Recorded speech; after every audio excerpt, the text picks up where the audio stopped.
Hello again and welcome to CJ Minutes. My name is Ferdinand Orange Lindsay.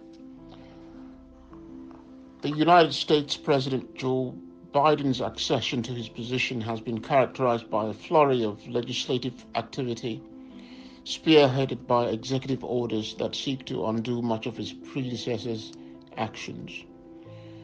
The new president's avowed preference for an inclusive administration has been marked by the selection of arguably the most ethnically diverse cabinet in American history. Notable among his appointments are the inclusion of a number of Africans in senior positions, including a Nigerian and a Ghanaian. Still raging in full force is the COVID-19 pandemic, and the South African variant of the virus is proving a tough nut to crack for policymakers in their fight to bring the pandemic under control. Recent news from South Africa is that a new study has shown the otherwise hopeful AstraZeneca vaccine will not be as effective against the South African variant, which is rapidly becoming the dominant variant in many jurisdictions. This is an obvious setback for authorities who have to go back to the drawing board. Reports indicate that the way has now been cleared for the World Trade Organization to obtain its first ever African and woman Director General in one fell swoop.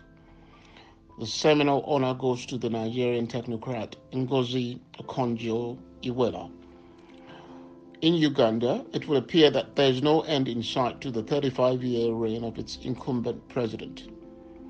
In an election characterized by widely reported irregularities, the old Ugandan president remains the new Ugandan president.